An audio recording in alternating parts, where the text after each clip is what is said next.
In this problem we have a velocity that's a function of time, although it's a constant function, and then we're going to travel for a particular period of time, starting at time 1 until time 8, and we want to know how far have we traveled. So there are really two ways to solve this problem. When the velocity is constant, we know that the distance is the rate times the time. So we could take 30 feet per second, and I presume these are times in seconds, so there's the rate. The time travel would be 8 minus 1, and that would give us 30 times 7 feet per second. These numbers are in seconds, so 30 times 7 feet. 30 times 7, well, 3 times 7 is 21, so put a 0 on the end, and we have 210 feet for the answer. Now, another way of doing this would be to say, well, if the velocity is 30 feet per second, then the velocity is the derivative of the position. So we know the derivative of position with respect to time is 30. So if we find an antiderivative here, the antiderivative of the derivative of x with respect to t would just be x, and the antiderivative of 30 with respect to t would be 30t plus any constant. So now we have our position as a function of time. We could just take our position at time 8 and subtract our position at time 1, and we would have 30 times 8 plus c minus 30 times 1 plus c. I'm subtracting that whole thing, so I have a plus c and a minus c. Those cancel, and I'm left with 30 times 8 minus 30 times 1. That would be 30 times 7 again.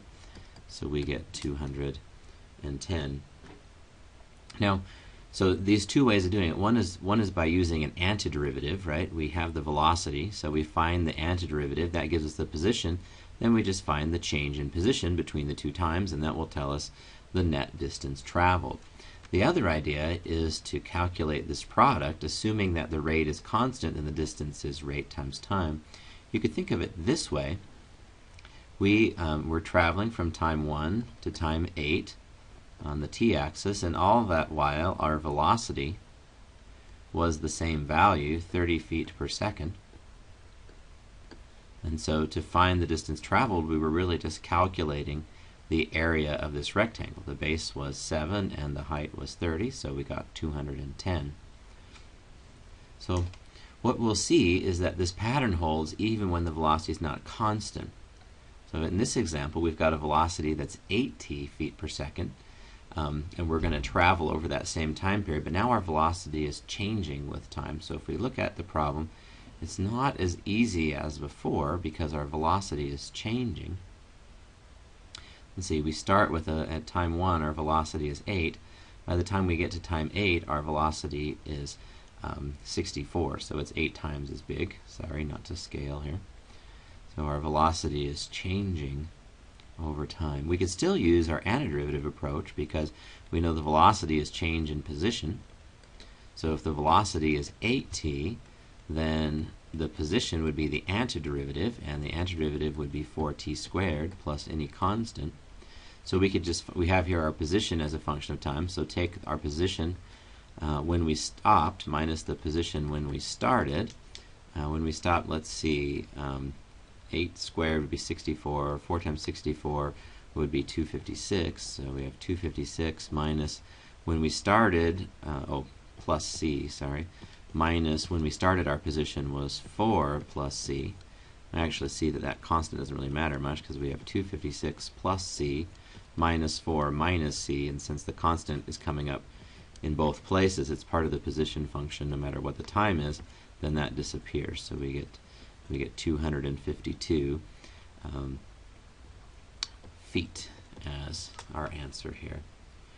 What about trying to use that approach where we multiplied the rate times the time? Our problem is that now that our rate is changing, our velocity is changing, then we don't have a constant velocity, so that doesn't quite work. But what we could do to adapt this would be to slice this up into smaller pieces. So we're going to slice into smaller pieces, and then in each short region, so we have a region here that's each region is delta t wide. Those widths might actually be different, but so anyway, we have some region that's delta t wide. Then what we would need to do is just take that width, and then over a small interval, even though the velocity is changing, you wouldn't really notice the change so much, especially if the interval was very narrow. So over a small interval, we can just assume that the velocity is roughly constant over a very short time period. You wouldn't notice the change in speed. It wouldn't be very significant over a short time period, even though all those changes add up to be something that we can definitely see in the long run. So our idea would be to approximate this. Let me just maybe divide into 7 equal intervals. So I would have here, I'll call them subintervals. And so we'll have our first, our second, our third, our fourth, and our fifth, our sixth, and our seventh interval there. And then in each interval, we could approximate the time in that interval. Maybe I'll call this t sub I for the time in that interval. Well, in that first interval, let's just say that the time is 1, and then 2, 3, 4, 5, 6, and then 7. Okay, and then once we have the time, we can calculate the velocity in that interval. I'll call that v sub I. Well, at time 1, the velocity is 8, and then the velocity keeps increasing by 8 each time. So if I take 8 times 2, I get 16. 8 times 3 would be 24, 32, 40, 48, and finally 56 for my velocity. And over these intervals, let's see, I also need to say how big the steps are, how much time has elapsed. In each of these, just 1 second elapsed. So what I can do is assume that the velocity is pretty constant. What I've done is to calculate the velocity at each of these intervals. And then I'm using that to calculate the distance traveled. So to calculate, I'll call it d sub I, the distance traveled in that interval. Then I'll just sum all those up. Let's see. So if you have a velocity of 8 for 1 second, you'll travel about 8 feet. If you have 16 feet per second for 1 second, you'll travel about 16, 24, 32, 40, 48, 56. Yeah, we can total all these up. 8 and 16 is 24. 24 and 24 make 48. 48 and 32 make 80, and then 120, and then 168. And we add that 6 in, we have 174, and then add the 50, and we have 224 feet. You see I got a slightly different answer, but the reason for the difference in the answer was just this. I have kind of an underestimate for the velocity in each of these cases, because even though I estimated the velocity using the velocity at the left-hand endpoint, the velocity continued to increase over those intervals. Now, one thing I could do to increase the accuracy would be to subdivide these intervals even further, so that I could get so that my velocity would be accurate for more of the subintervals. So that will readjust the velocity as we go along, and that's going to help me calculate the sums of all these tiny distances just a little bit better. So we could do this with by doing well, let's divide it into 14 equal parts. Maybe I'll just slice each one up a little bit further. So we have subintervals 1, 2, 3, 4, 5, 6, 7, 8, 9, 10, 11, 12, 13, and 14.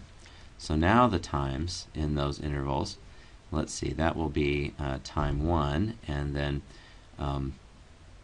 the second one will be time 1.5, so that will be 3 halves, and then the third time will be time 2, and the fourth time will be time 2.5, and so on. So now my times are moving forward by half a second instead of just a second as we go down through these. You kind of see a little pattern here. You just add 1 to the number and divide by 2. So 6 plus 1 is 7, so 7 halves. 8 halves is 4. 9 halves, 5. 11 halves, 6. 13 halves, 7. And 15 halves are my times now. And so I can calculate my velocities at those times. The velocity is just 8 times whatever time it is. So 8, half of 8 is 4 times 3 would be 12. So my velocity is going to go up by 4 each time. 16, 20, 24, 28, 32, 36, 40, 44, 48, 52, 56, and 60. So I'm updating my velocity more often because I have more slices. And my delta t's are all a half a second now. So the change in time is a half a second in each case. So paste that down. And then I get a more accurate answer for my distances. Now at this point we've got so many numbers, I'm probably going to want to use a spreadsheet or something to keep all this straight. So I created a spreadsheet with these values in there. It's easy to do this with a spreadsheet because then you can use a formula. Now in each subinterval I have an approximation for the velocity, and I know the amount of time elapsed in that subinterval, so I can calculate the distance traveled in that subinterval by taking the rate times the time. So half of 8 is 4. I'm just going to apply that same formula all the way down. And if I sum all those up,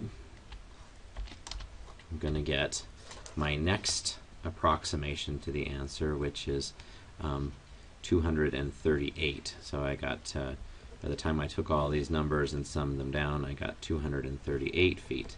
Notice that's closer to the answer we got the antiderivative way because I've done a better job of approximating these because I've used thinner intervals. In fact, if I continued to make the intervals shorter and shorter, my approximation will get better and better as I slice finer and finer and finer. In the limit, as I slice so fine that I'm just talking for about just super tiny instants at that velocity. So if I take the limit as the number of slices goes to infinity, as the slices get thinner and thinner, in other words, then this will actually get closer and closer to the actual value we found the other way by using the antiderivative.